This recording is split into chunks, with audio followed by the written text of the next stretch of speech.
Oh, bien, bueno, aviso que se graba. Bien, perfecto. Lo que vimos hasta ahora es, primero, lo que es el concepto de la moneda en términos generales. Voy a volver sobre eso en un ratito.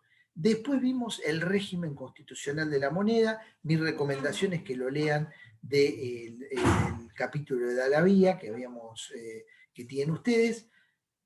Por otro lado, estuvimos analizando la moneda en Profe, la... perdón, Dalavía no está subido al Drive. Bueno, lo vamos a subir, lo vamos a subir, lo vamos a subir. Vimos también la cuestión de cómo se veía la moneda, el dinero, los medios de pago en la economía y cómo se veía desde el punto de vista jurídico. Ahí nos metimos también en algunos artículos del Código, del Código Civil.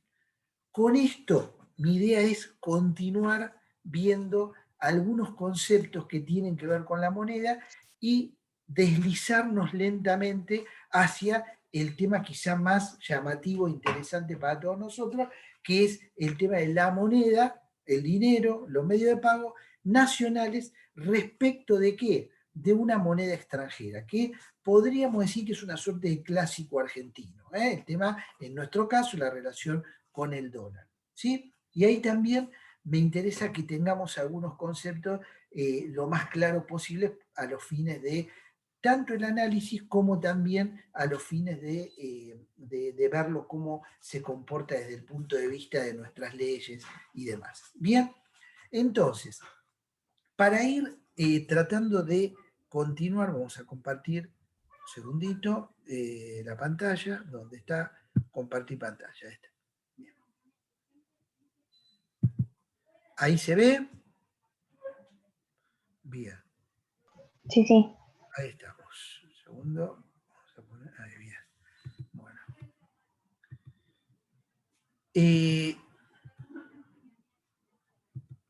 Segundito, vimos esta parte. Vamos a ir para completar toda la cuestión conceptual de la moneda. Hay una teoría que es la denominada teoría institucional. Básicamente es una teoría que se le denomina también la teoría francesa, que es bastante más abarcativa de lo que hemos visto hasta ahora y por lo menos me gustaría que la conozcan, ¿no? Que plantea que la moneda es un hecho social total. ¿Qué significa que es un hecho social total? Significa que tiene su propia lógica, tiene sus propios conceptos y además de servir para todo lo que vimos, a su vez tiene una forma de reproducción interna propia. Y esto tiene efectos, de alguna manera, en la vida diaria que a nosotros nos toca transitar todos los días, ¿no? Dice que es un fenómeno a la vez simbólico, económico y político. ¿Por qué simbólico? Porque lo simbólico se refiere al lenguaje y es a lo que vimos que es un sistema de cuenta. Esto que habíamos visto desde el punto de vista económico.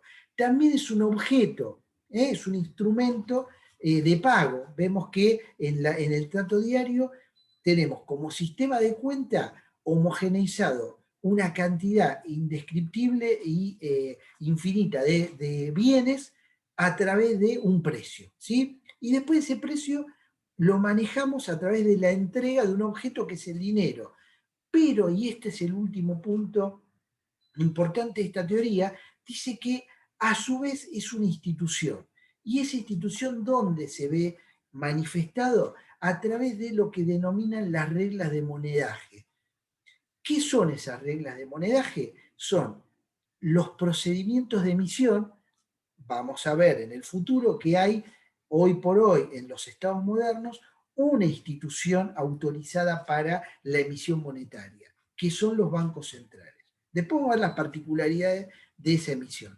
Pero también los bancos centrales tienen reglas de distribución, cómo esa moneda va yendo de un lado a otro a lo largo de todo el territorio, cómo se distribuye y también cómo es en definitiva un objeto estoqueado. Como decíamos el otro día, hay cada uno de los billetes que sale de los bancos centrales del mundo van a tener un número de serie. Se sabe cuántos emitieron, de qué valor y dónde están. Y por otro lado, reglas de destrucción. Ustedes dirán, bueno, pero ¿cómo se destruye? ¿Se ve? ¿Se rompe? No, hay un mecanismo por el cual en un determinado momento ese billete que fue emitido puede ser destruido porque en realidad tiene mucho uso, etcétera, y es como se pica, son como un papel picado que se entuba y de alguna manera se inutiliza con un procedimiento. Y por otro lado, las monedas tienen también un mecanismo por el cual salen de circulación. Ustedes sabrán que hoy por hoy hay monedas que se emitieron hace unos años, que son peso argentino, que ya no se utilizan más. ¿Está? Porque salen de esa circulación. Todo esto está muy precisamente regulado y no está dejado al azar o a algún tipo de casualidad. ¿Está? Entonces, esto hace a lo que se llama las reglas precisas de cómo eso circula. Y eso le va a dar ese elemento institucional toda una serie de características que hacen a la obligatoriedad de su uso y la aceptación por el público. Entonces, estos autores dicen que hay, contrariamente a lo que se conoce, hay tres caras de una moneda, no hay dos. Ellos dicen que está la cara, y en la cara de la moneda vemos a la autoridad, a los emblemas, a todo lo que hace la soberanía, como la bandera, el escudo, bueno, determinadas cuestiones, vemos a la autoridad, en su momento, ¿cómo se llama? Alejandro Magno, un poco esas monedas conmemorativas, hay una autoridad que dice yo emito esta moneda, ¿sí? Y del otro lado, la seca, vemos el valor facial, lo que decíamos el otro día, el valor nominal de ese billete. A eso se le denomina seca, ¿no? La cara, la seca. Pero estos autores dicen, además, hay un canto, una moneda tiene un canto. Dice, son las garantías de la calidad institucional, ¿sí? En el caso de una moneda de metal, las viejas monedas que eran en oro, en plata, bueno, de alguna manera, al ver el canto se veía su espesor, etc. Hoy por hoy, ¿en dónde lo vemos? En la calidad del papel, en las marcas de agua, en las marcas de seguridad, etc., ¿no? Y esto genera estas características, por un lado, la que conocemos como la coordinación entre las personas, en la aceptación de esa moneda, que es en base a la confianza. Y esto es algo que lo hemos repetido permanentemente, ¿no? Una moneda es confiable, por lo tanto es una moneda fuerte. Pero si nos quedamos solamente en eso, nos estamos quedando sin lo que está detrás. Y lo que está detrás es el poder, lo político, la imposición, las leyes que obligan a, ¿no? Entonces, a la vez de coordinación, hay una forma institucional de regular los conflictos con la moneda. Las cuestiones contractuales, las cuestiones de valor, todo eso, y ahí detrás tenemos a la justicia, tenemos todo el cuerpo de leyes que obligan a recibir determinadas monedas, todas las que dicen que leímos en el Código Civil, que plantean que el deudor se considera de alguna manera liberado de su obligación cuando el acreedor recibe la cantidad de monedas establecida, ¿no? Entonces, vemos que hay dos elementos, la cooperación, la confianza, la coordinación, que es típica del mercado. El sistema de mercado es un sistema de coordinación. Y por otro lado, la regulación de los conflictos, la obligatoriedad, que refuerza la cooperación de las personas y aparece por detrás la autoridad. Cuando vemos dudas hasta acá, comentarios, esto que parece algo teórico, ¿no? Tiene implicancias prácticas directas, ¿no? ¿Por qué? Porque lo que nosotros escuchamos habitualmente es la apelación a la confianza. no somos confiables como país, vamos a meternos ya, no es la autoridad nuestra, no es confiable, somos débiles, etcétera, por lo tanto nuestra moneda tiene baja calidad. Y esto es parte de la situación. Lo que hay también como elemento importante es la cuestión de la autoridad que está por detrás y que la confianza en base a esas normas que existen en todos los países, incluso en el nuestro, refuerzan el valor de la moneda más allá de lo que habitualmente consideramos. La semana pasada hablamos del tema del plazo fijo, ¿no? Débora decía, bueno, yo hice un plazo fijo, ¿sí? Y hicimos un comentario sobre eso. ¿Por qué? Porque en general se interpreta que al hacer un plazo fijo en nuestra moneda, si el plazo fijo nos va a dar anualmente 38% y la inflación está proyectada arriba del 38%, estamos perdiendo plata. ¿Sí? Entonces, bueno, no hay que hacer un plazo fijo porque perdés plata. Bueno, eso es relativo porque además de lo nominal y de lo que se nos va, digamos, devaluando la moneda, también es diferente haber hecho el plazo fijo o no haberlo hecho. ¿Por qué? Porque al final del camino va a tener un 37-38% más en el bolsillo. Y eso tiene un valor más allá de la depreciación, entre tenerlo y no tenerlo. ¿Por qué? Porque al tenerlo puedo aprovechar una oportunidad. Puedo ir a ver una prenda que quería comprarme y me voy y me lo compro. ¿Está? En cambio, si uno dice, ¿para qué voy a hacer un plazo fijo? Bueno, en definitiva, ese 38% lo va a perder. ¿Alguien quería decir algo?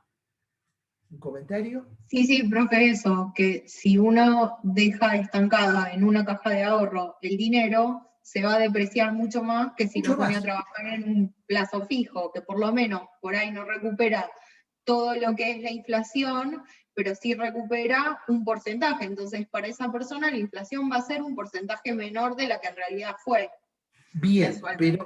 pero además, desde el punto de vista de esta concepción, tener algo de dinero en el bolsillo, esto se nota mucho en los sectores, digamos, menos pudientes de nuestra sociedad, donde tener un pesito más o no tenerlo cuenta, ¿me comprenden? Entonces no es cierto que para todo el mundo el dólar es la única moneda o estamos en medio de un bimonetarismo o en realidad estamos en medio de una dolarización.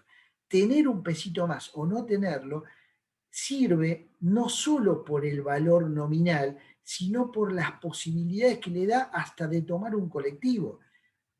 Yo les voy a contar, digamos, cuando fui estudiante como ustedes, y varias veces llegaba y no tenía la plata para el colectivo y nos la pasábamos viendo si a alguien se le había caído algo. Bueno, tener esa moneda que se cayó a alguien o no tenerla es el viaje en colectivo. Tenerla sube o no tenerla es el viaje en colectivo. Entonces, algo que parece que está muy por detrás, que no existe, bueno, ¿para qué tenemos un dinero?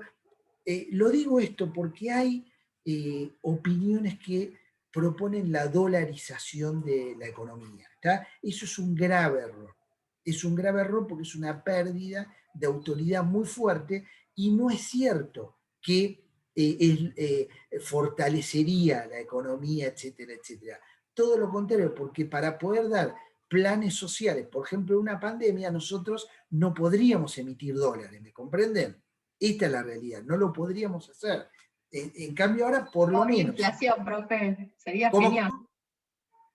Perdón, No habría Flor. inflación, que no habría inflación, sería genial, porque No, no no es habría. así. ¿Quién habla? No, Bueno, No, yo Débora, lo que iba a no es, decir es que no es en así. No nuestra es así. sociedad es necesaria que haya esa liquidez, porque no, por ahí no somos una sociedad como en Estados Unidos, que por ahí la liquidez no es necesaria, porque otros medios de pago son incluso mejor vistos o más utilizados. Acá es necesaria esa liquidez porque, por ejemplo, para el transporte, por algo quizás para comprar algo en un kiosco o algo así, se necesita esa liquidez monetaria. Totalmente, totalmente. Pero comparto lo que dice Flor, sí quiero hacer una aclaración con lo que dice Débora. No es cierto que no haya inflación, porque la inflación de Estados Unidos en estos últimos 4 meses es una inflación del 0,8, acumuló 4, y usted dice, 4,5 anual, para nosotros es un chiste, pero en dólares no es un chiste. ¿Está? ¿Por qué? Porque todos los que tengamos guardados, como dirían por ahí, encanutados una cantidad de dólares de ahorro, A nosotros se nos está depreciando en este momento eso, ¿me comprenden? Porque la inflación de Estados Unidos es inflación. Y esto se notó claramente durante la época de los 90, donde la economía argentina estaba linkeada contra el dólar y nos comimos toda la devaluación de 12 años, 11 años de Estados Unidos. Y fue importante, porque fue una inflación que al principio no se notaba, pero de a 3% anual, cuando te querés dar cuenta tenés un 30% de devaluación. Y nosotros teníamos nuestra moneda linkeado al 1 a 1, ¿me comprende? Entonces ahí había inflación también. Esto es lo que de alguna manera quiero que empecemos a notar, ¿sí? Bien. Es lo que le pasa a Ecuador con el tema de que Que Ecuador usa el dólar y como que están muy dependientes de ellos. Exactamente. El caso de Ecuador es, de alguna manera, pobre Ecuador tuvo asesores argentinos para hacer eso, ¿no?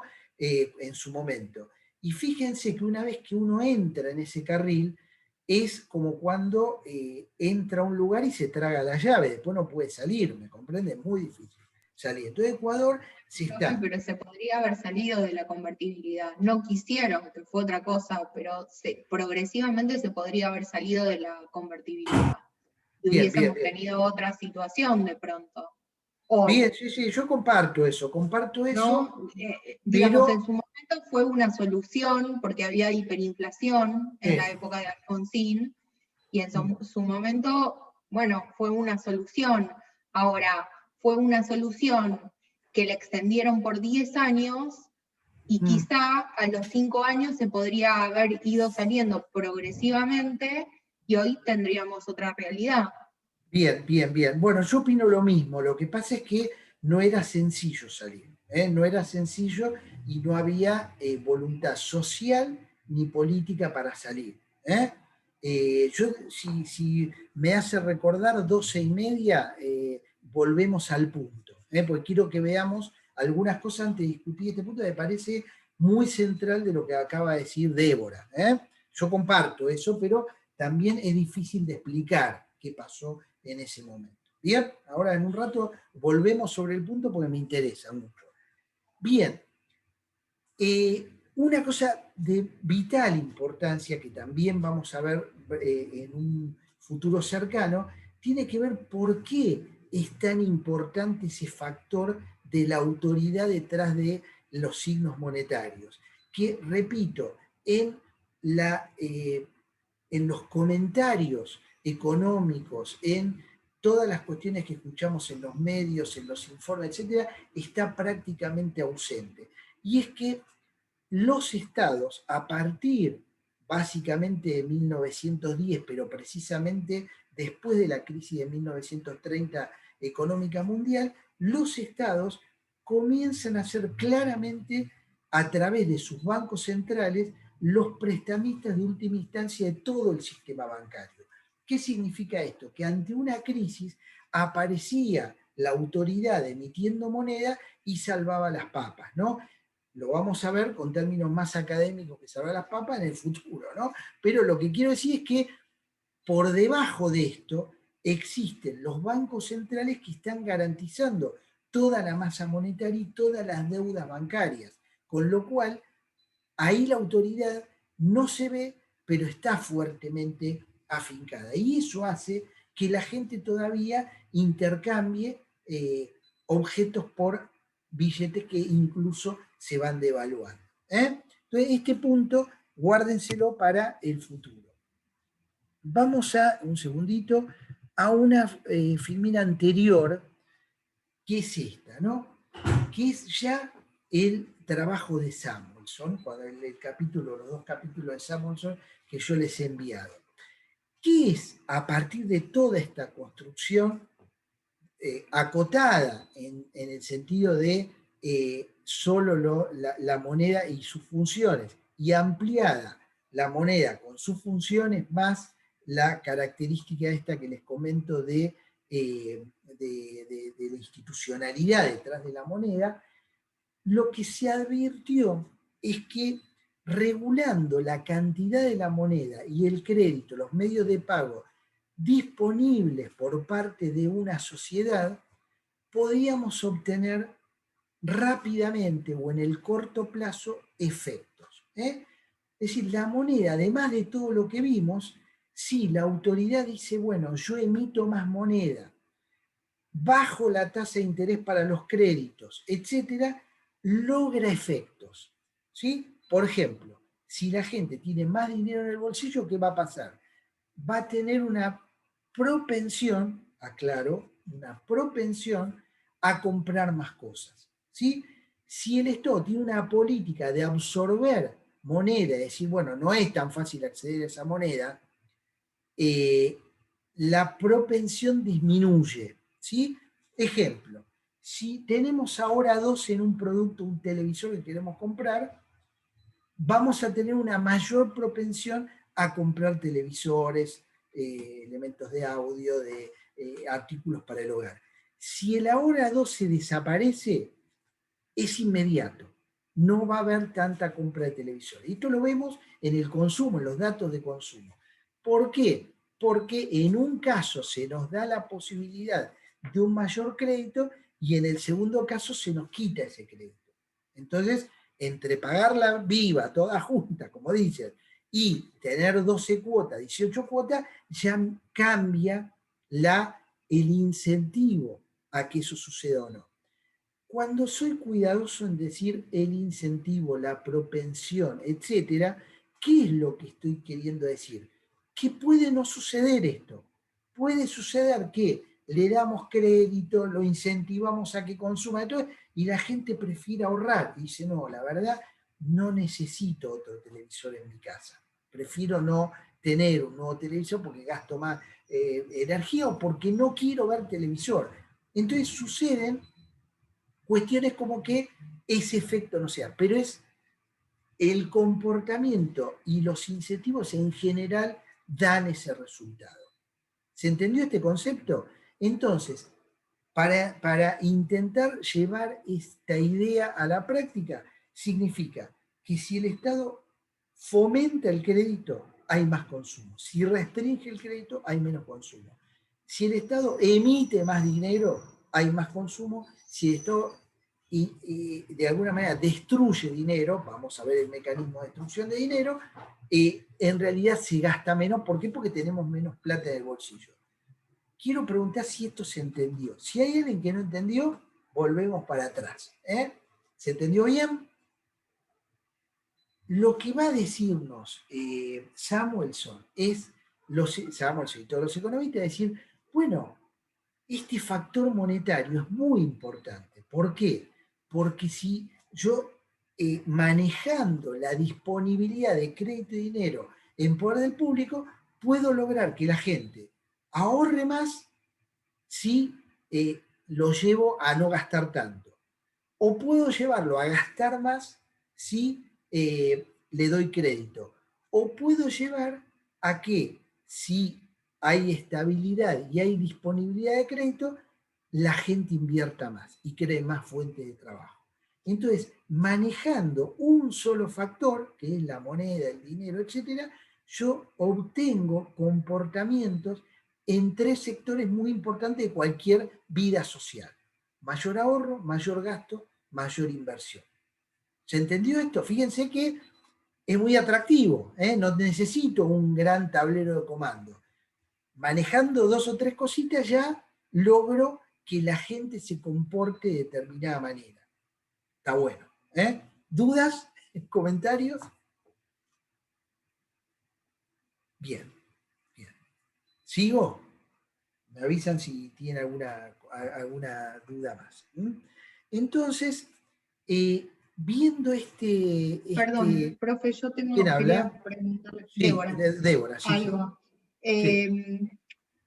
Usted dice, manejando la moneda puedo obtener mayor consumo, mayor gasto o mayor inversión. Bien, Pero sí. ¿qué pasa si una de esas 3 variables no se da o 2 variables no se dan, como ahora, que es la mayor inversión o el mayor consumo? Bueno, pero ahora estamos frente a una situación de una crisis muy grande que lleva a esos comportamientos. Y también... Más o menos, profe, porque A ver. respecto de la, más o menos, porque respecto de la inversión veníamos del gobierno pasado ya con problemas de inversión. Claro, sí, sí, sí. Por eso venimos de una crisis muy profunda, de una crisis económica más la pandemia, ¿sí? Esto lleva a que las decisiones, y además con una inflación alta y una tasa para los préstamos muy alta, y eso en general desincentiva la inversión.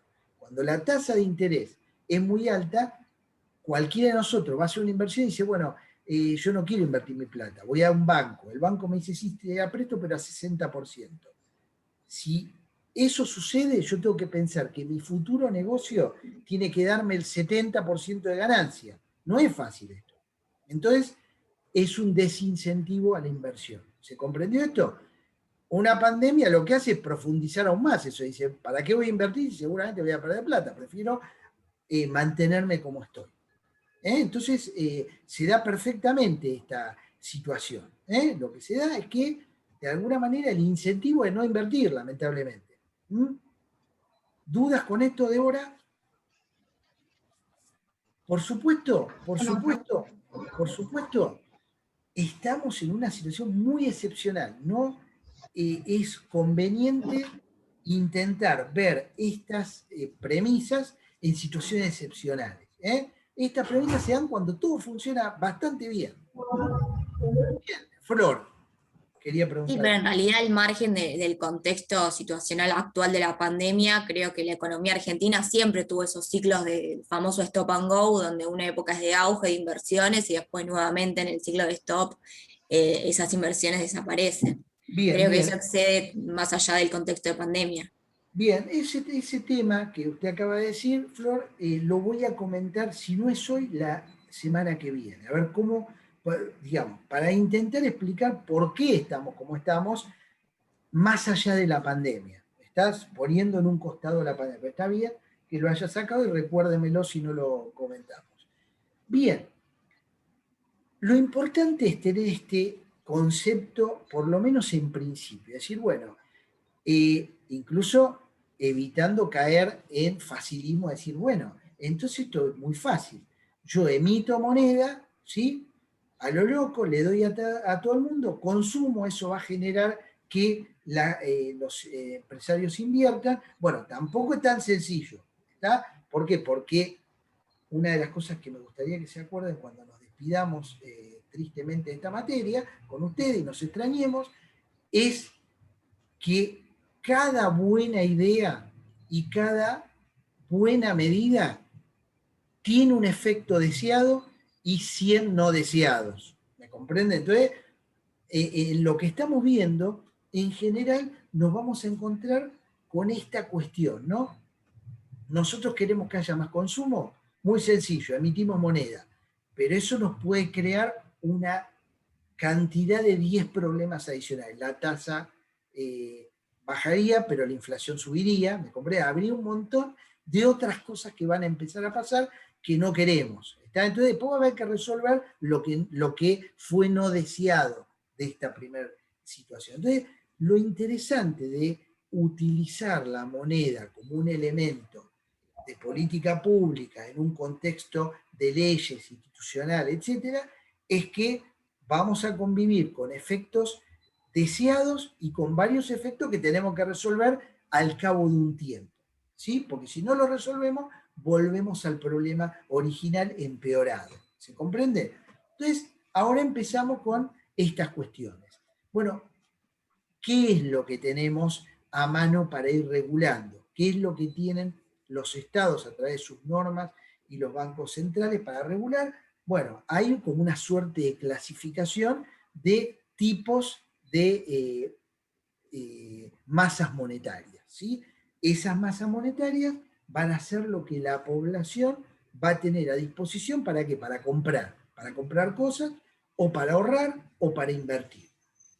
Entonces hay una cierta clasificación, que justo lo anunciaba anteriormente Flor, es el M1, ¿sí? Bueno, acá fíjense la clasificación esta, ¿qué es el M1? Es la cantidad de circulante, o sea, lo que imprimió el Banco Central efectivamente como un stock, más las cajas de ahorro a la vista. ¿Por qué se considera un M1 a las cajas de ahorro a la vista? porque es todo aquello que en el plazo de 24 horas podamos sacarlo. Hoy con los cajeros automáticos podemos incluso sacarlo antes si no tenemos mucho dinero. Entonces, los bancos centrales dicen, bueno, ¿cuánto cerraron las cajas de ahorro a las 3 de la tarde de hoy? Tanto. Bueno, hay tantos depósitos de toda la población en cajas de ahorro a la vista. ¿Cuánto emitimos? Tanto. Eso lo sabe perfectamente. Hace la suma y eso es el M1. Esa es la potencia de consumo directa que tiene la población rápidamente, en 24 horas. ¿Sí? Si eso le sumamos el M2, le sumamos los plazos fijos, es el M2. Entonces ahí está mal, debería ser un igual ahí, más, en vez de un más. Igual más plazo fijo. O sea, sumamos M1 más los plazos fijos y tenemos el M2. ¿Por qué los plazos fijos? Porque en 30 días es plata disponible, es en el corto plazo. Entonces eso también nos da una idea de esa potencia. Y después tenemos todas las tarjetas de crédito, digamos, determinados valores a disposición del público que en un plazo más o menos rápido puede contarlo como para generar una compra. ¿Está? Entonces lo que hacen los estados es intentar manipular estas cifras. ¿Para qué? Para conseguir comportamientos de la población, para incentivar determinados comportamientos de la población. Si ve, sí, alguna duda. Bien, ¿cómo hacen los estados? Lo vamos a ver pormenorizadamente, pero yo por lo menos lo hacemos como una introducción, ¿no? Lo que van a hacer en general los estados es esto. Si ve que hay desocupación, que hay caída en el consumo, etcétera, va a manejar, por ejemplo, una mayor emisión monetaria para incentivar que se consuma más, ¿sí? Pero va a estar controlando eso para que esto no signifique un grado inflacionario mayor, porque eso es no deseado. Entonces va a decir, al principio yo voy a darles plata, pero al tiempo voy a empezar a achicar y voy a empezar a absorber ese dinero lentamente. ¿Para qué? Para que se vaya frenando el consumo. Pero al principio le metí un motor como para que empiece a funcionar, le metí una chispa para que el motor empiece a funcionar. ¿Me comprenden? Flor, creo. Sí. Esta absorción que menciona es lo que hacen, por ejemplo, que vendiendo lo que era el Levax y el Elix para que la gente compre esas letes y así Por se paga ejemplo, la... la forma de absorción, las formas son un montón, que las vamos a ver cuando veamos Banco Central, etc.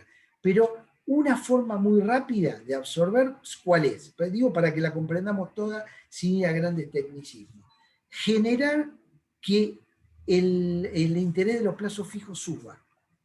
Entonces, si yo subo el interés de los plazos fijos, la gente va a decir, ¿para qué voy a consumir? Si yo lo meto en un plazo fijo y voy a ganar más plata. Entonces yo voy a generar un incentivo de ahorro. ¿Me comprenden? Si yo, como Estado, quiero que haya más consumo, porque se me está cayendo el consumo, bajo la tasa del plazo fijo y la gente va a decir, y para dejarlo acá prefiero comprar un auto. Y compro un auto. ¿Me entienden? Entonces, manipulando un poquito esto, obtengo, obtengo comportamientos muy rápidamente. Bien, acá ven en la filmina el tema de la monetización, es lo que vimos al final de la charla anterior, ¿no? Todo esto funciona cuando vemos que la población efectivamente acepta la moneda nacional y dice, bueno, voy con esto, ahorro, compro, pago impuestos, genero un movimiento. Ahora, ese proceso es ascendente hasta que llega un momento en el que la gente empieza a decir, no habrá mucha moneda dando vueltas, no habrá mucha inflación para la cantidad. Entonces ahí empieza a haber signos de que la gente empieza a desmonetizarse. Ahí los estados tienen que parar y tienen que generar estos mecanismos de absorción. Por ejemplo, esto de subir los plazos fijos para que la gente tenga un premio en inmovilizar su dinero. Un incentivo a que haga, a que tenga ese comportamiento. ¿Se entendió hasta ahora? ¿Dudas? Después vamos a ver un montón de mecanismos, pero me interesa que vayamos comprendiendo cómo con este factor de la política monetaria se obtienen conductas sin que la gente se dé cuenta. ¿Está? Se obtienen resultados. Y esos resultados muchas veces son rápidos, son inmediatos. Es sorprendente, ¿no? Vamos a hacer el caso de las Bitcoin. Vieron que tuvieron una especie de montaña rusa en los últimos tiempos. Bueno, ¿qué fue eso?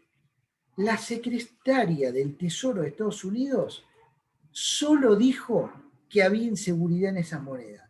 No tomó ninguna medida, no, fue solo un comentario ante un periodista. Eso originó una caída del 15% de los bitcoins. Bueno, esto hacen los estados con el factor monetario.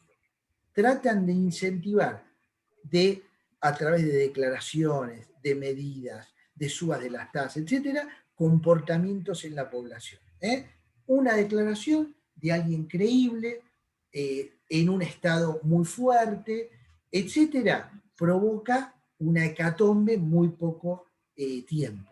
Y los resultados fueron inmediatos.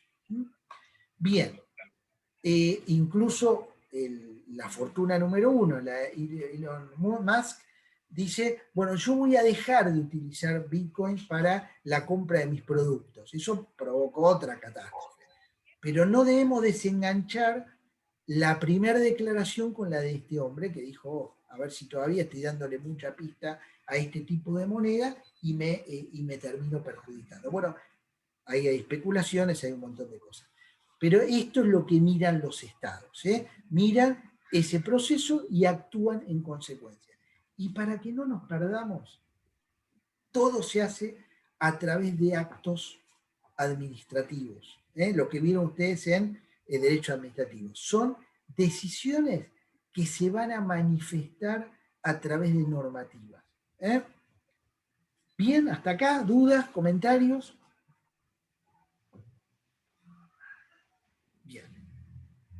Bueno, una última definición de Samuel dice que la moneda es el moderno medio de cambio y la unidad de medida para expresar los precios y las deudas. Visión, Samuelson, visión funcional.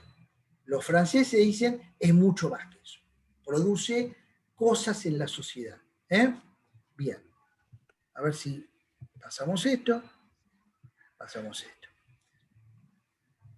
Dudas, comentarios. Por ahora voy a dar un pasito más importante para introducirnos en las cuestiones que tienen que ver con la relación. Sí, Florencia Crespo. Sí, una pregunta. ¿El tema del encaje bancario también se regula por medio de actos administrativos? También, totalmente, totalmente. Bueno, todo eso vamos a analizarlo. El encaje bancario, recuerden, ¿no? Es cuando nosotros vamos y dejamos nuestra plata en los bancos, ya sea nuestras cajas de ahorro, nuestros plazos fijos, los bancos por disposición de los bancos centrales, todos los bancos privados, públicos, todos tienen la obligación de hacer un resguardo de un porcentaje de todo eso que dejamos en una cuenta a nombre del Banco Central. Es como un primer reaseguro de todo lo que tenemos, ¿sí? Los bancos centrales lo que hacen es manipular, en el sentido bueno, ¿no? Es decir, bueno, si quieren generar una mayor expansión monetaria, dicen, hoy el encaje, lo que tienen que la reserva no remunerada, era del 10%, bueno, lo bajo al 9%. Con eso los bancos lideran un 1% de todo lo que tienen, se lo libera para que den crédito, tarjeta, ¿está? Si quieren la cosa contraria, o sea, restringir, lo suben al 12%. Y eso es un acto administrativo que lo firma la autoridad del Banco Central y lo comunica al resto de los bancos. 100 bancos saben, bueno, tenemos una semana para adecuarnos a eso. Con eso, en 24 horas expanden la base monetaria o la contraen. Un ejemplo bueno que trae Flor. Lo vamos a analizar en su momento cuando veamos, vamos a ir profundizando esto. Bien. Los encajes bancarios ¿Los encajes bancarios existían en el 2001? Claro. ¿O Sí, eso fue posterior? Porque, no, todo existía, todo existía. Todo ok. existía. Todo existía. Sí, sí, sí. ¿Eh? Bien, hay alguien que tiene abierto el micrófono. A ver. Perdón, no puedo. Esperen que vamos a silenciar.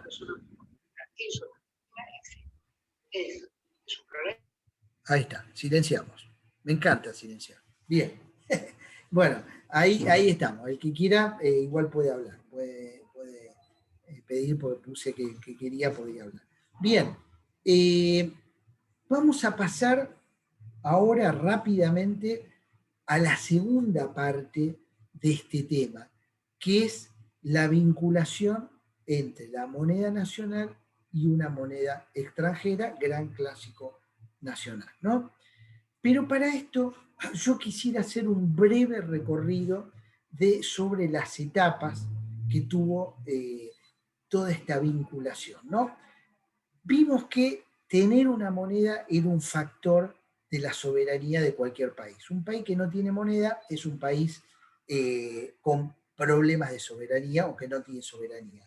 Un país que tiene una moneda débil, bueno, tiene un grado de desarrollo de su soberanía menor que otro que sí tiene una moneda fuerte. ¿Sí? Entonces, digo para que hay un amplio nivel de grises. A veces hay países que tienen una moneda fuerte y bueno, eso es un factor, pero por otro lado tienen guerra civil adentro de su país. Bueno, eso será un aspecto negativo, ¿sí? Ahora, si nos referimos puntualmente a la cuestión de la moneda, sabemos positivamente que en el caso nuestro tenemos una moneda débil, ¿sí? A juzgar por el grado de devaluación en el tiempo de esa moneda, la inflación, etcétera, debemos tener una moneda más cuestionada del mundo. Es una moneda muy débil, pero tenemos nuestra moneda, esto está claro. Mantenemos una soberanía en el sentido más baja que otros que tienen una moneda fuerte.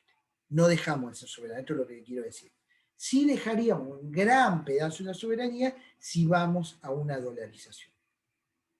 Ahora bien, a lo largo de toda esta etapa histórica de los Estados-Nación, que como ya les he dicho, deberíamos ubicarlo 1830, 1850 como un momento donde empiezan a aparecer y después se van desarrollando más propiamente en el siglo XX, es una etapa muy corta, donde pasaron demasiadas cosas a nivel internacional, ¿no? Y el profesor Fanelli, como les comentaba, es el profesor de economía que yo tuve y que han tenido casi todos los que han estudiado economía en nuestro país, que de alguna manera han profundizado estos temas, divide esto en 4 periodos, ¿sí? Sin irnos muy lejos, repito, porque algunos dicen, Waldo Ferrer dice, bueno, la primera globalización fue la globalización del Imperio Romano. No vamos a ir ahí, vamos a venir mucho más acá.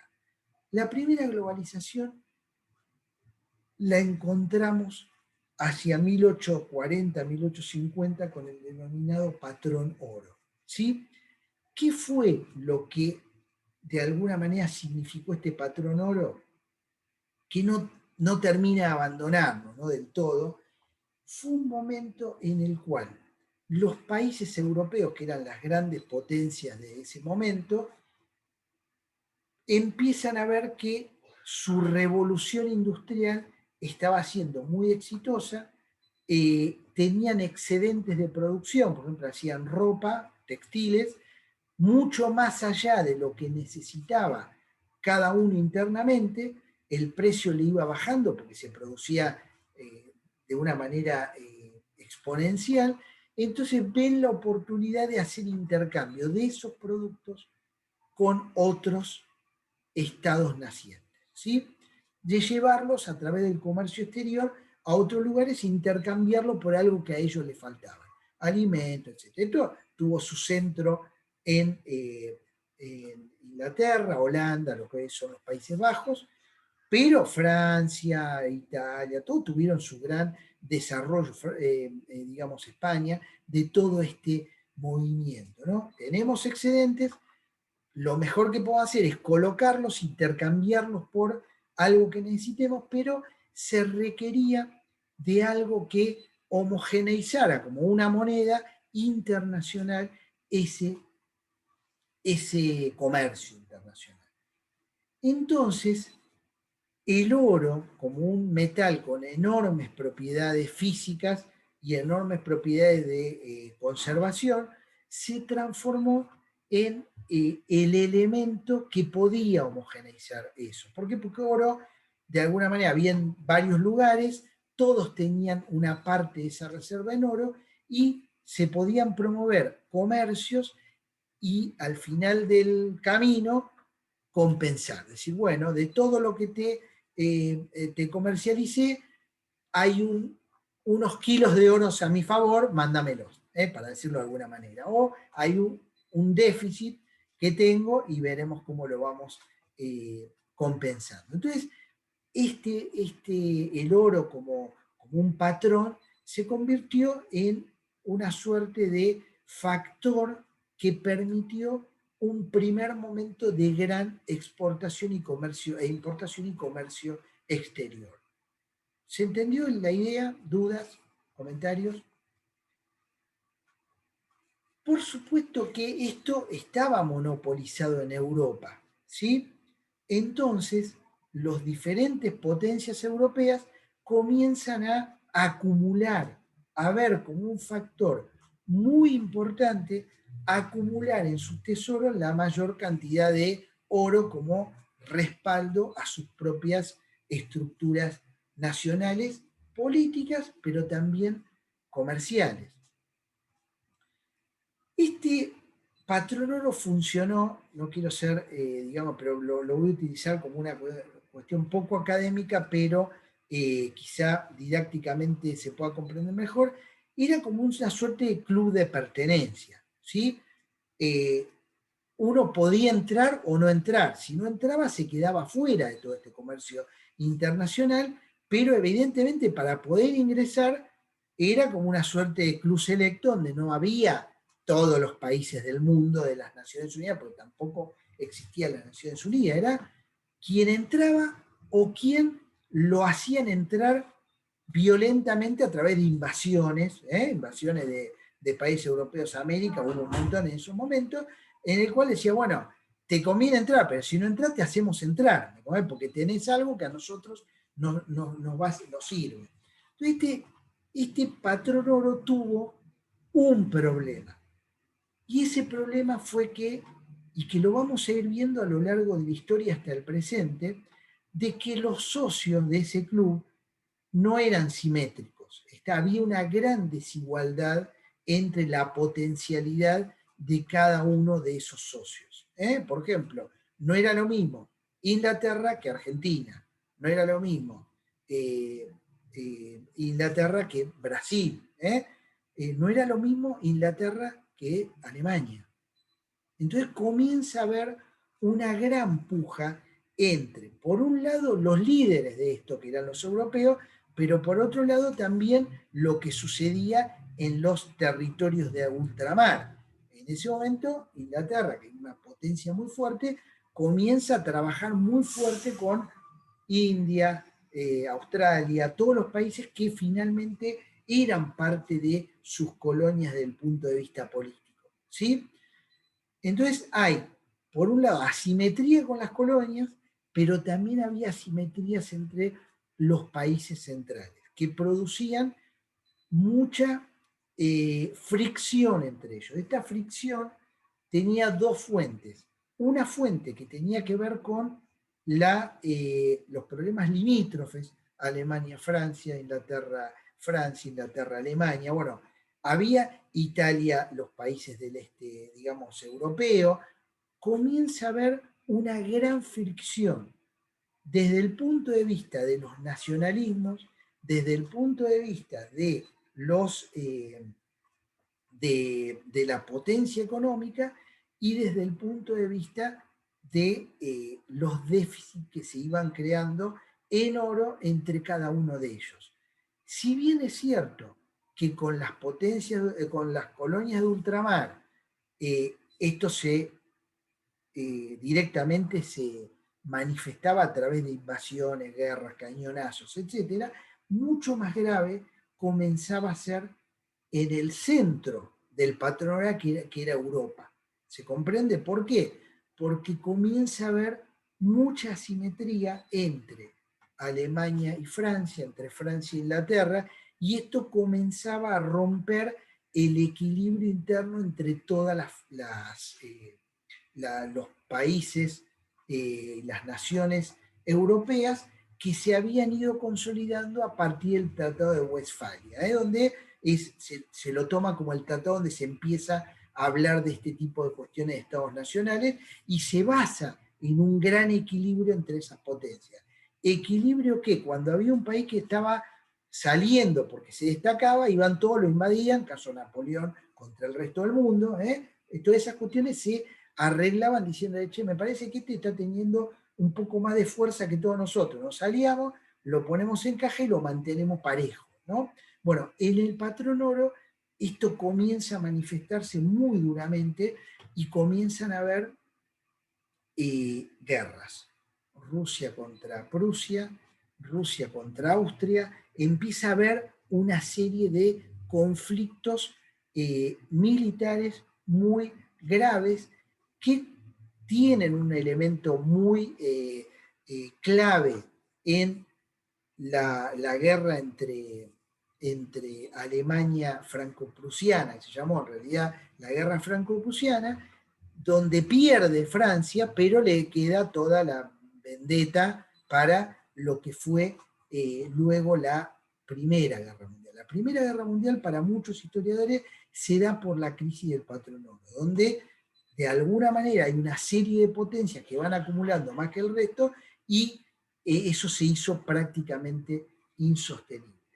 Entonces, el patrón oro fue algo que funcionó, ¿sí? Funcionó bien, pero creaba serios problemas entre los socios principales, ¿no? ¿Qué pasó durante la época del patrón oro? Pasó que el comercio internacional se comenzó a reproducir, a crecer, etc.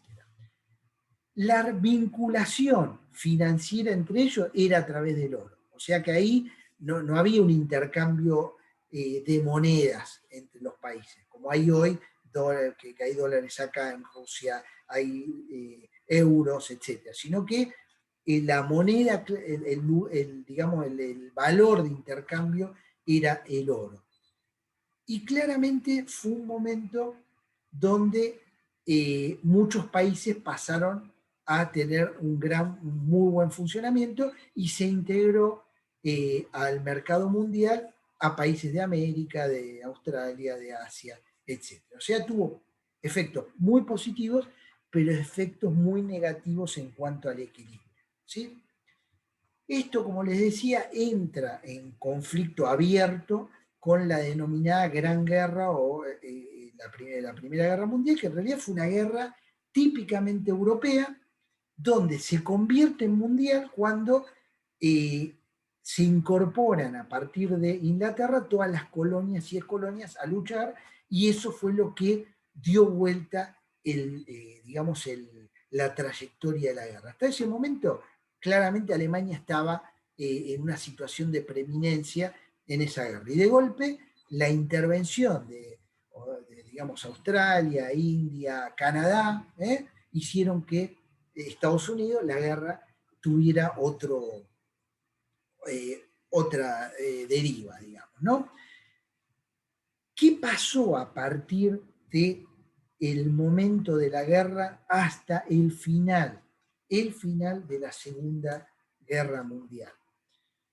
Hubo un periodo a los que se le denomina el periodo de la autarquía, ¿sí? La realidad, quisiera ser más preciso, fue un momento en el cual la añoranza por el patrón oro estaba presente. Hubo varios intentos de retornar al patrón oro, pero habían quedado demasiadas heridas y heridos de la Primera Guerra Mundial, y tanto Francia como Alemania habían sufrido mucho la crisis hiperinflacionaria económica, no tenían moneda, fue muy difícil volver al patrón oro, pero se añoraba, se decía, ¿por qué no volvemos? Se trataban de hacer tratados, etcétera, pero finalmente se dejaban de lado. Y esto tuvo dos hitos muy importantes. La primera crisis financiera internacional fuerte, que fue la del 30, provocó que prácticamente el patrón oro no pudiera volver nunca más. Y después la Segunda Guerra Mundial liquidó toda posibilidad. En el medio, ¿a qué se le llama la autarquía? Cada uno se las arregló como pudo. A algunos les fue muy bien y a algunos les fue muy mal. ¿Sí? Este fue un poco el corolario de toda esa época. ¿Dudas hasta acá?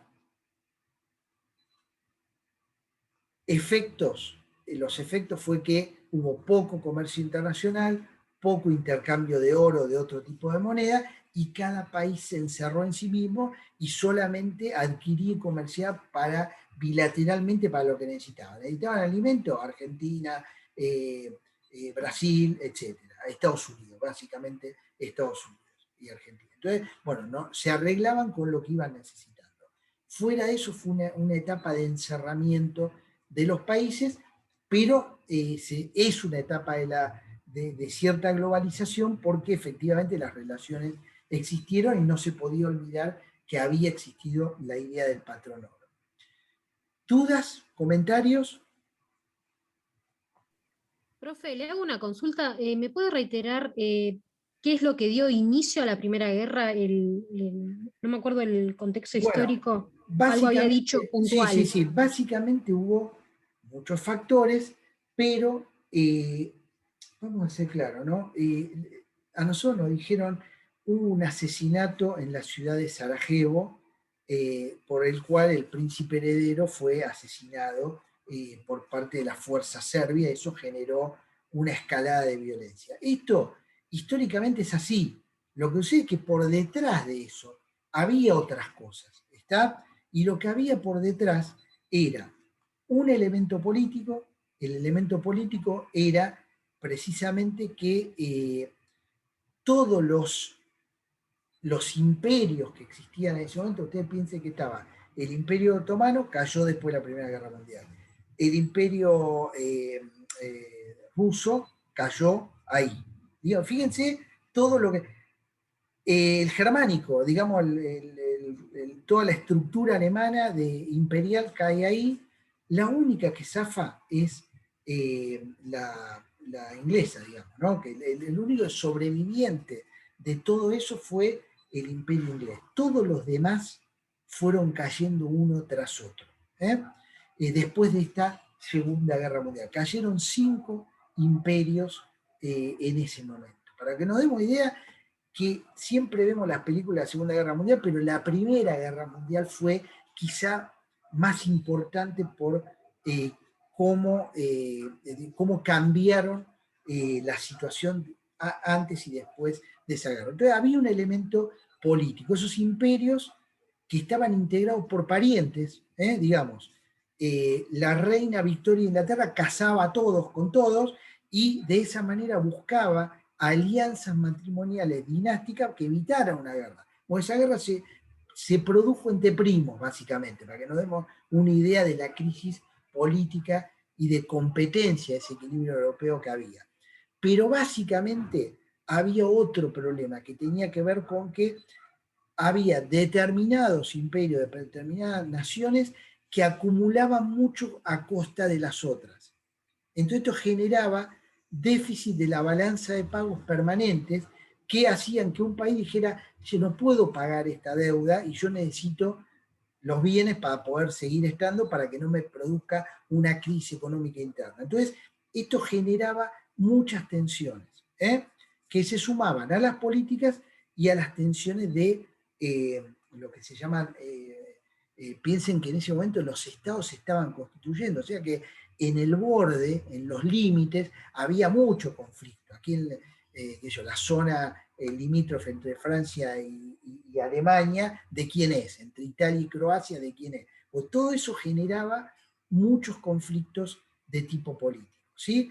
Pero está el conflicto económico del patrón oro que daba en los crecientes déficits de determinados países contra otros que generaba mucha inestabilidad. Por supuesto, tenemos que sumarle a esto que había una vocación de participación popular que generaba también tensiones en esas monarquías, en esos imperios, que se da, digamos, patente en lo que después fue la Unión Soviética, que fue una suerte de pueblada que terminó en una revolución. De alguna manera teníamos el último imperio absolutista contra el campesinado, etcétera, y las capas industriales de Rusia. Entonces, bueno, todo eso genera mucha tensión que termina en la Primera Guerra Mundial, ¿no? Pero el factor, para algunos autores, esencial fue esta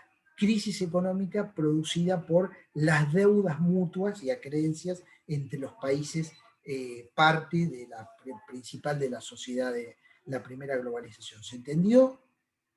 ¿Comentarios? Sí, perfecto, gracias. Bien. Bueno, viene la Segunda Guerra Mundial, está por terminar la Segunda Guerra Mundial y ya entramos en lo que se parece un poco más a lo que vivimos en este momento, que es una suerte de tratado internacional económico. Ustedes sabrán y recordarán que cuando estaba por terminar la Segunda Guerra Mundial y los aliados comienzan a ver que ganamos, y dicen, bueno, ya lo tenemos casi ganado, vamos a ver cómo vamos a gobernar los límites, los conflictos, etc., para no tener una Segunda Guerra Mundial. Hay dos importantes reuniones. Una es la que se denominó la reunión de Yalta, donde los líderes aliados se juntan y toman determinadas decisiones. Como digo, los líderes, digo Churchill, digo todos los presidentes y principales referentes de esa guerra. Yalta queda en lo que hoy, lo que hoy es Georgia, en lo que era Rusia, el estado de Georgia, el país Georgia, no el estado norteamericano. Y otra reunión que fue una vez que entran en Alemania, en Berlín, en Potsdam, donde Stalin los espera fumando habano en un palacio que había tomado en las afueras de Berlín. Entonces, esos dos acuerdos son los acuerdos político-militares de los aliados. Pero después hubo un acuerdo económico, ¿sí? Entonces, en ese acuerdo económico, Argentina participó desde el primer momento. Tuvimos un representante entre los pocos países que estuvieron. Esto se hizo en un lugar que se llama Bretton Woods, que es un lugar en el norte, en el límite entre Estados Unidos y Canadá, cerca de Washington. Entonces, bueno, este lugar se reúnen básicamente secretarios del Tesoro, ministro de Economía, embajadores, y buscan una suerte de acuerdo económico que evite los conflictos del patrón oro. Es decir, bueno, necesitamos no solo un acuerdo político, sino también un acuerdo económico que mantenga la paz en el mundo. Repito, no eran tantos los que fueron, no recuerdo ahora el número, pero lo que fue particular es que nosotros estuvimos representados en ese acuerdo, en esa serie de acuerdos que fueron muy importantes porque crean el Banco Mundial, crean el Fondo Monetario Internacional, tan, digamos, siempre presente en nuestra historia, y crean esta suerte de orden mundial. Una de las preocupaciones principales fue, bueno, y les va a sonar, y con esto vamos a terminar por este viernes, crean una posibilidad de una estabilidad monetaria entre los países, ¿sí? Van a crear una moneda de tipo virtual que se llama DEX, Derechos Especiales de Giro. Oímos hablar de los DEX en estos días, que básicamente es representativo, serían como las acciones de una sociedad anónima en base a lo que cada país aportó. En el caso de Bretton Woods, y el Fondo Monetario Internacional y todos esos organismos que van a ir creándose en ese acuerdo, no todos pusieron paridad en el aporte económico. Hubo algunos que pusieron mucho, otros pusieron menos, otros pusieron un poquito, y eso se expresa de alguna manera en esos derechos especiales de giro que hacen al patrimonio del Fondo Monetario Internacional. Entonces dicen, bueno, ¿cómo vamos a promover el comercio y la estabilidad entre las monedas? A través de un mecanismo doble de garantía. A ver si lo comprendemos, si lo puedo ir diciéndolo lentamente. ¿Quién fue la potencia descollante en esa guerra, la potencia triunfante? Estados Unidos, como sabemos bien. ¿Por qué? Porque Estados Unidos forma parte del equipo que gana la guerra, fue decisiva su ingreso para ganar en esa guerra, pero además no había tenido bombardeos, daños en su propio territorio, había podido continuar con cierta comercio y había acumulado oro. ¿Está? Mientras todos invertían su dinero en armas, en defenderse y demás, Estados Unidos había logrado triunfar, aportar soldados, etcétera, pero mantener su economía bastante activa. ¿Sí? Por supuesto, es un país en guerra, todos los países en guerra sufren, pero en este caso sufrió menos que el resto y tenía una acumulación de valores muy superior al resto. Entonces, acá lo que lo que surge como idea es intentar crear una coordinación monetaria a través de un dólar anclado a un valor del oro. ¿Sí? Decir, bueno, acordamos todos que un dólar vale tanta, vamos a poner 10 gramos de oro. Si estoy diciendo cualquier cosa. Vamos a poner como un ejemplo. 10 gramos de oro. Y a partir de ahí, con el dólar anclado contra algo que objetivamente todos aprobaban, todas las monedas se linkeaban en forma secundaria con el dólar. O sea, un franco vale 3 dólares, una lira vale 4 dólares italiana, una libra esterlina vale tanto respecto del dólar. El peso argentino, tanto respecto del dólar. Se entiende que esto lo que creó fue un fortalecimiento de cada moneda a nivel nacional porque se referenciaban con este valor del dólar. Pero por detrás, escondido, por detrás del dólar, así como decíamos, por detrás está escondido los bancos centrales que garantizan en cada país las cosas, escondido estaba el oro. ¿Sí? ¿Dudas hasta acá? ¿Comentarios? Bien. Esto, ¿qué es lo que provocó? Provocó que prácticamente en cada país no se utilizara la moneda de otro país de referencia. Por ejemplo, el dólar acá, que estamos en el ámbito de referencia del dólar. ¿Por qué? Porque ya la moneda no estaba atada al dólar. ¿Me comprenden? Entonces ya sabía que había un valor de, no digo de conversión, pero de equivalencia de una con respecto a la. Y así sucedía en Francia, en España, en todos lados. Y eso creaba, de alguna manera, un sistema financiero cerrado, cada país manejaba su moneda, pero permitía comercio internacional e incrementó el comercio internacional. O sea, había comercio de bienes, pero no comercio de monedas porque las monedas no circulaban libremente por el mundo. ¿Se entendió esto? ¿O dudas, comentarios? Usted anteriormente había dicho que había generado un doble mecanismo de garantía. Sí. Entonces, disculpe, el primer mecanismo sería la garantía dentro del país y luego el segundo sería con otros países. La primera garantía es el oro, por debajo, ¿me entienden? Y la segunda es el dólar. Es decir, bueno, si yo tengo una garantía en oro del dólar, las monedas se linkean contra el dólar, tenemos fe, porque esto también figuraba la fe detrás de esto, que el dólar está estable, nuestra moneda va a ser estable. Entonces teníamos esta doble paso. ¿Está? Por supuesto, podríamos decir que hay una triple garantía de cada banco central tenía un poquito de oro, tenía sus reservas, etcétera, como para garantizar que la moneda sea saludable de cada uno de los países. Pero no había una competencia importante entre monedas, como lo puede haber ahora. Lo que existía era esta, vamos a llamarlo así, vida feliz de que cada estado tenía su moneda relativamente fuerte y actuaba dentro, y después cuando salía se linkeaba con el dólar, con esa moneda fuerte que era el dólar. ¿Sí? Entonces, este sistema produjo muchos beneficios a nivel mundial. Fue el momento desde 1946 hasta los 70 donde más creció la economía mundial, parejo. ¿Sí? Fue el momento en el cual se incorporan en Occidente la mayor cantidad de gente a las clases medias.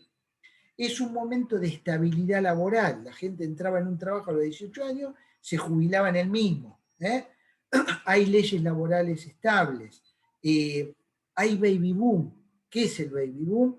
Las familias tienen 5 hijos, 6 hijos. ¿Por qué? Porque había una tranquilidad, una confianza. Salíamos de una guerra terrible, de 2 guerras. Entonces, fue como un momento de gran alegría mundial, por lo menos en Occidente, porque tampoco conozco tanto lo que pasaba en la China, en la India, pero vamos a hablar de Occidente, ¿no? Se produce esto. ¿Quiénes son los baby boomers? Los baby boomers son los ancianos de hoy. Son los que están rompiendo todos los sistemas jubilatorios. ¿Por qué? Porque después las parejas no tuvieron tantos hijos y no hay una reposición. Entonces nos encontramos una masa muy grande de personas mayores que además tienen mayor expectativa de vida, pero bueno, es la gente que vivió esa juventud de la alegría, de James Dean, Marilyn Monroe, todas esas cosas. Son momentos...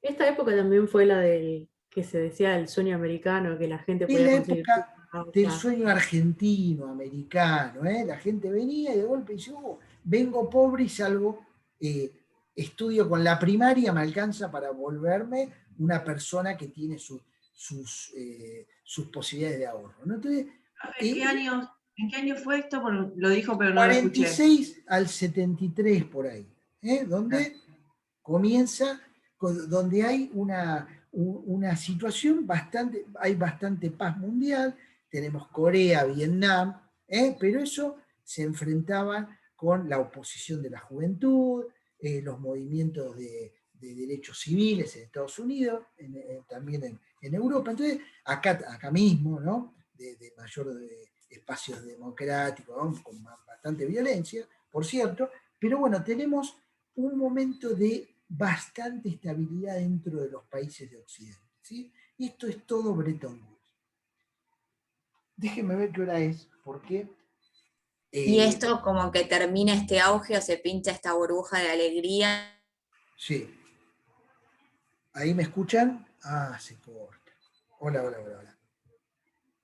¿Ahí me escuchan? Porque parece que se cortó. Sí, se escucha, profe. Yo escuché a Flor. Se termina la burbuja. No, preguntaba si este auge como que se cae después lo que es la crisis del petróleo del 73 o hasta cuándo se extiende, más o menos con unos años. Esa es la crisis del petróleo. Ahí empiezan una serie de elementos que yo por la hora preferiría continuarlos el martes, para no meter tantas cuestiones. Y a mí iba a ver varios temas, tengo un pizarrón acá, como lo ven, porque iba a mover más cosas, pero no llegamos.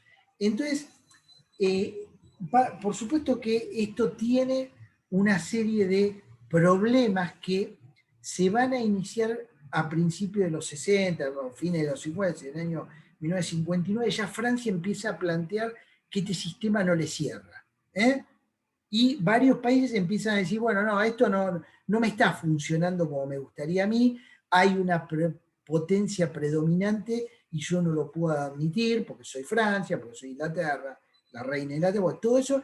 Entonces empiezan a poner en tela de juicio esto, lo vamos a ver, y lo que tenemos como derivación de esto, ahí sí, es la cuestión de las monedas de referencia que vamos a ver. Por eso quería hacer esta introducción, para que veamos cómo el dólar claramente se introduce en nuestras vidas y comienza a ser una moneda más creíble que el peso, etc.